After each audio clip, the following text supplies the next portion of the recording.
नमस्कार, स्वागत है। अब ये जो धनिया टमाटर का शोरबा है, ये इंडियन वर्जन का सूप है और सर्दियों में काफ़ी अच्छा रहता है इसका सेवन।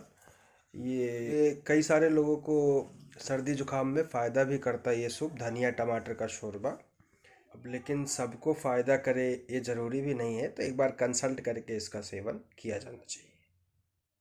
थोड़ा खट्टा, थोड़ा तीखा होता है। चलिए बिना देर किए बनाते हैं धनिया टमाटर का शोरबा। अब धनिया टमाटर शोरबा बनाने के लिए यहाँ पे देसी वाली बढ़िया धनिया ले ली है, खुशबूदार धनिया है और इसके डंठल जो है वो काम में आएंगे और थोड़े से पत्ते भी आएंगे काम में, वो गार्निश के काम में आएंगे।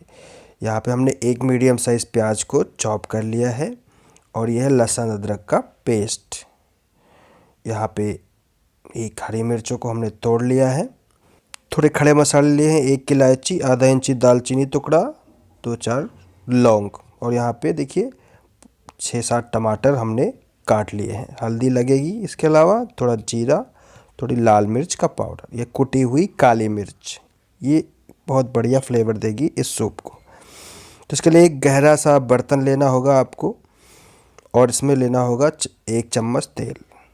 सूप में जनरली तेल बहुत कम ही डाला जाता है।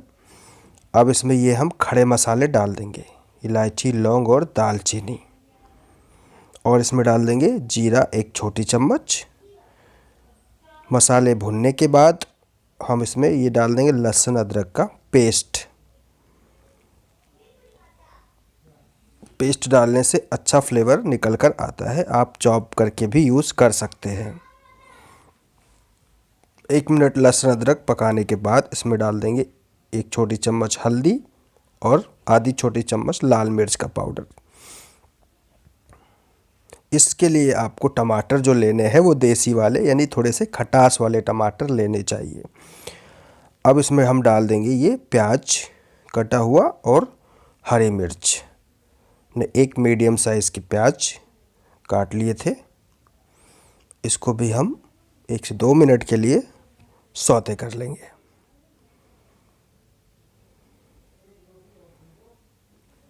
देखिए 1-2 मिनट सौते होने के बाद अब हम इसमें ये डाल देंगे कटे हुए टमाटर।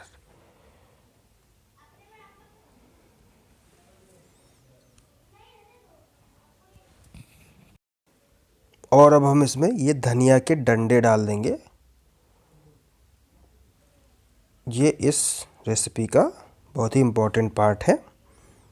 तो ये हमने ढेर सारे डाल दिए धनिया के डंठल अच्छे से साफ़ करके। और अब हम इसमें डालेंगे ताज़ी कुटी हुई काली मिर्च। यहाँ पे हमने 5 से 6 दाने काली मिर्च के कूट लिए थे। अब इन सभी चीज़ों को हम मिक्स कर देते हैं। इसमें डाल देंगे नमक स्वाद अनुसार या फिर 1 छोटी चम्मच।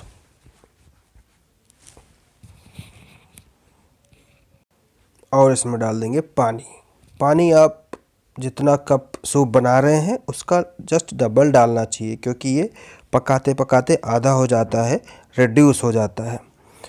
अब जैसे हम यहाँ पे 4 कप सूप बना रहे हैं, तो हम यहाँ पर तकरीबन 7 से 8 कप पानी डाल देंगे और इसको ढक करके पका लेंगे तकरीबन 25-30 मिनट के लिए। अब यहाँ देख सकते हैं आप, लगभग आधे घंटे बाद टमाटर भी अच्छे से सॉफ्ट हो गया है, गल गया है और पानी भी काफ़ी रिड्यूस हो चुका है, लगभग आधा। अब ये सूप छानने के लिए बिल्कुल तैयार है। अब इस सूप को हम छान लेंगे, स्ट्रेन कर लेंगे। बेसिकली ये स्ट्रेन करके बनाया जाता है सूप, यानी पीस कर नहीं बनाया जाता है। ये सूप जनरली पतला ही होता है जैसे कि रसम, बट फिर भी कई लोगों को गाढ़ा पसंद होता है, तो वो इसे गाढ़ा करने के लिए कॉर्नफ्लावर की स्लरी 1-2 चम्मच डाल करके इसको पका सकते हैं थोड़ी देर के लिए, तो उससे गाढ़ा भी हो जाता है।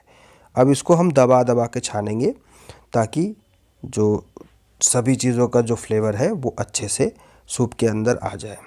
इस तरीके से इसको मसल के हम छानेंगे। छन्नी की या स्ट्रेनर की दीवारों को सटा करके हम इसको छान लेंगे। देखिए सूप यहाँ पर छन चुका है।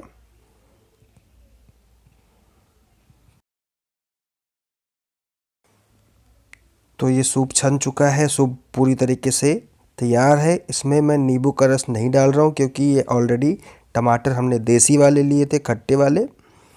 आपको और ज़्यादा खट्टा पसंद है तो आप इसमें एक नींबू का रस फ्रेश ताज़ा डाल सकते हैं डायरेक्ट सूप में। और अब थोड़ी सी बारीक कटी हरी धनिया के साथ हम इसको गार्निश करेंगे। बहुत हेल्दी सूप है, बहुत टेस्टी भी है। उम्मीद है दोस्तों रेसिपी वीडियो आपको अच्छा लगा होगा, तो लाइक शेयर ज़रूर कीजिएगा। चैनल पर पहली बार आए हैं सब्सक्राइब कीजिए, कंजूसी बिल्कुल मत कीजिए दोस्तों, सब्सक्राइब ज़रूर करके जाइएगा और बेल आइकन दबाइएगा और ऑल नोटिफिकेशन पे क्लिक कीजिएगा, जिससे मैं कभी कोई वीडियो डालूं तो आपको पता चल जाए। मिलते हैं दोस्तों एक और रेसिपी के साथ। Till then bye, take care, thank you so much.